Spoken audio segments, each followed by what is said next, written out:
Mga kapuso, this talk tayo na kauban sa attorney Resi Rizada. Resi! Daghang salamat, Argel! Mga kapuso, welcome to Vista. Karong buntaga atong makauban ang The Clash Season 1 Grand Winner with her golden voice, Golden Cañedo. Hello, Golden! Maayong buntag ug welcome sa At Home with GMA Regional TV. Kumusta ka na?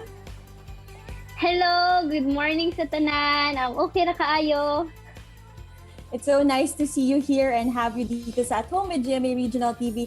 Nako, Golden, iba ka na talaga. No? You've come a long way since you won the Clash. Ano na mga nagbago sa imong kinabuhi since you became the Grand Champion? Walang hadlang sa liwanag at sa dilim, sa lungkot, sa saya, sa sakit. Daghan kay nagbag-o jud sa akong kinabuhi kay naana diri akong pamilya sa Manila, and of course kanang daghan na kay kog naapilan nga mga concert, mga kanta, nakuyog na nako ang akong mga idol sa una. And of course, 2 years na ko nga naana diri sa Manila nga kana ang gikabot na ko og ako ang dreams og kuyog ako ang family. Right. Ug syempre, before ba nimo na kabot ang imuhang success, so niagi pod ba ka og mga rejections, kanang mga failures, and yung sa nimo na siya pag-overcome? Daghan kayo ko agian nga auditions, mga apil-apil kog singing contest like adlaw jud na gabi-gabi jud ay.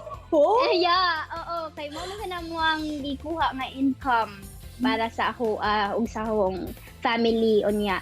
Kay mo to ni apil kog mga audition din. Dili jud kaayo kanang iniga audition nimo sa kadaghang singer good, labi na sa Cebu nga daghan kayo mga bagiitan nga singer diha mga Bisaya. So sobra jud kayo ko nga dili maka-expect lang nga nakuha ko kay dili ra lalim nga pag mo-audition ka diretso na ka nga daog, pero daghan sige kong giagian nga mga lisod o mga sakit sad ba. Siyempre, daghan kaayog na inspire sa imuhang transformation sa imuhang journey. Unsa man ang imuhang mamahimong advice nila sa atong mga aspirants, no, mga young singers sa The Clash?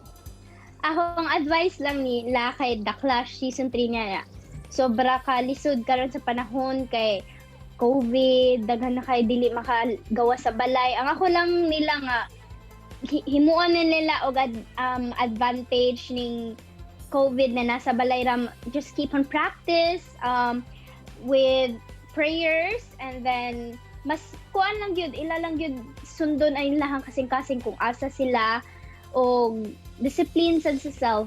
Mao ra sa jud na ang akong makuan nila kay mao jud na ang importante. Ug karon nga, mas blessed ka because you're now entering another milestone dahil meron ka ng bagong single. Please tell us more about it. Entitled Walang Hanggang Sandali.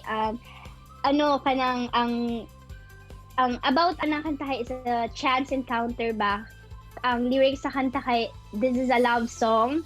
Tapos ang lyrics sa kanta is bura siya gana ang love at first sight gani. Daghan kayo ang kanta ani kay in love, kiligunjug ka. Basta mamina lang mo na siya sa Spotify o sa YouTube na ako yung music lyrics video dito. Pwede ba may konting patikim naman ng mga a few lines sa Walang Hanggang Sandali, Golden?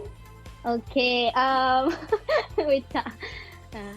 At siya nagsimula ang walang hanggang sandali, walang hanggang sandali, walang hanggang sandali. At yan ang kwento ng walang hanggang sandali, walang hanggang sandali, walang hanggang sandali. Thank you very much, Golden. Ako, the golden voice of Golden Cañedo herself. Daghang salamat, Golden! Thank you! And that was Kapusong Golden Cañedo. Tutok lang mga kapuso, kay mo balik pa ang At Home with GMA Regional TV. Kini ang At Home with GMA Regional TV.